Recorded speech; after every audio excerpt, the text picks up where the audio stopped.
undang jemaah dikasih sekalian. Saya mengambil ruang pada malam ni untuk sebut satu perkara berkaitan dengan salat jenazah yang ditunaikan sebentar tadi. Tuan-tuan sekalian, dalam salat jenazah, termasuk di dalam sunnah yang dituntut di dalam salat jenazah adalah kita mewujudkan saf dalam salat jenazah. Di dalam hadis Nabi SAW sebut, "Ma min mayyitin", tidak ada mana-mana jenazah, "yusalli alaihi thalathatu sufuf", ditunaikan ke atasnya salat jenazah sebanyak 3 saf. Maknanya dalam salat jenazah ada saf. Kita dituntut untuk berdiri di dalam saf untuk menunaikan salat jenazah. Malangnya tadi, walaupun sebahagian mungkin ada sedikit, saf pertama mungkin ada, saya salat jenazah lepas maghrib tadi, saya duduk di belakang saya tengok dari tengah sampai ke belakang tak ada saf. Tuan-tuan kebanyakannya pergi berkerumun. Safnya berapa tak tahu. Kalau tuan-tuan tengok di belakang, kiri kanan tuan-tuan tak tahu tuan-tuan duduk di saf yang mana satu.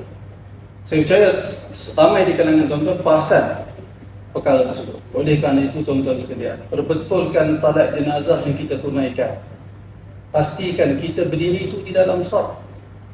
Cuma masyarakat kita barangkali semua masyarakat kita bila salat jenazah dia suka datang rapat-rapat. Mungkin tujuan dia supaya jangan ada orang tersilap pergi rokok ataupun sujud. Mungkin sebab. Tetapi janganlah sampai rapat sangat.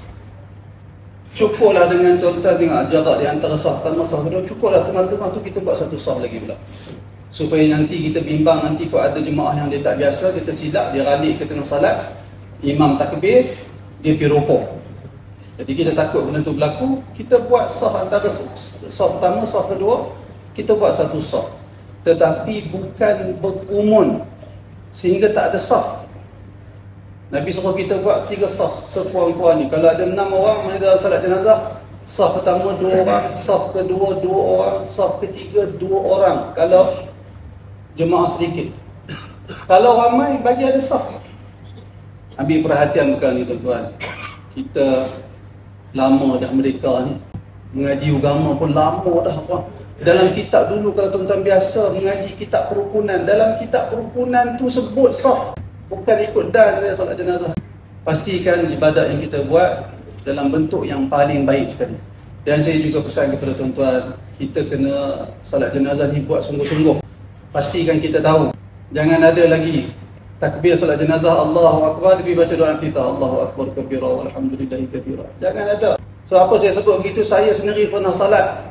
Orang sebelah saya lepas takbiratul ihram salat jenazah, dia baca doa iftitah. Tak ada doa iftitah salat jenazah. Takbiratul ihram terus baca al-Fatihah. Imam takbir kedua terus baca selawat. Selawat seperti selawat dalam tahiyat yang tuan-tuan baca tu. Allahumma salli ala Muhammad wa ala ali Muhammad sehinggalah fil alamin innaka hamidum majid. Kemudian imam takbir kali ketiga, doa untuk jenazah. Doa jenazah yang masyhur dalam masyarakat kita iaitu Allahumma ighfir lahu warhamhu wa'afihi wa'fu anhu wa akrim nuzulahu wa wasi' mudkhalahu waghsilhu bil ma'i wal thalji wal barad wa naqqihi min al khataaya kama yunqqa ath-thawbul abyadu min ad-danas, hingga ke akhirnya. Panjang sikit doa tu. Siapa yang tak hafal, dia hafal sedikit saja, maka dia ulang. Allahumma ighfir lahu warhamhu wa'afihi wa'fu anhu. Allahumma ighfir lahu warhamhu wa'afihi wa'fu anhu. Dia ulang. Kalau itu pun dia tak hafal, dia doa dalam bahasa Melayu. Nak doa apa? Doa jenazah, fokus dia keampunan rahmat. Keampunan rahmat. Ya Allah, kurniakan keampunan kepada jenazah tersebut. Ya Allah, kurniakan rahmat kepada dia. Ya Allah, belaslah dia, kesahanilah jenazah tersebut. Sehingga imam angkat takbir kali ketiga. Bila imam angkat takbir kali berapa? Kali keempat. Imam angkat takbir kali keempat. Kalau imam beri ruang kita membaca doa, kita baca doa lagi.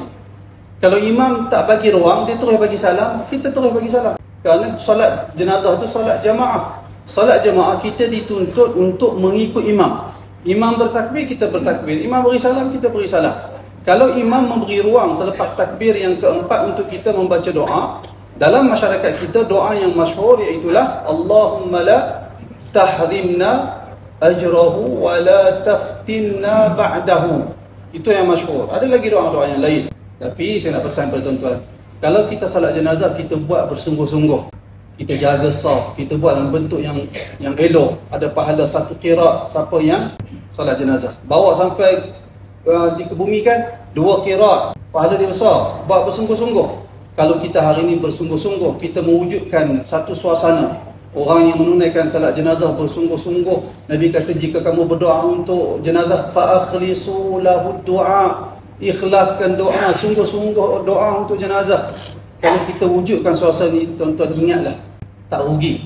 Kerana satu hari nanti yang duduk di hadapan itu adalah kita.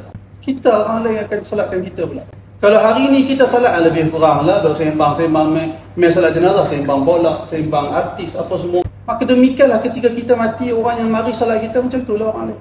Sah pun tak reti ke mana. Salat macam mana pun dia tak reti. Dia asalkan dia datang masjid, orang bertakbir, dia bertakbir, orang beri salam, dia beri salam. Dia tak tahu apa salat jenazah. Oleh kerana itu saya nasihatkan kepada diri saya dan tuan-tuan semua, mari belajar agama di masjid. Dengar apa yang disampaikan oleh guru-guru, ustaz-ustaz di masjid, dan untuk memastikan amalan yang kita tunaikan itu bertepatan dengan sunnah Nabi sallallahu alaihi wasallam. Sehingga sekadar itu sahaja sedikit perkongsian daripada saya. Mudah-mudahan ada manfaat untuk kita semua. Aqulu qawli hadza wa astaghfirullahal azim li wa lakum. Assalamualaikum warahmatullahi wabarakatuh.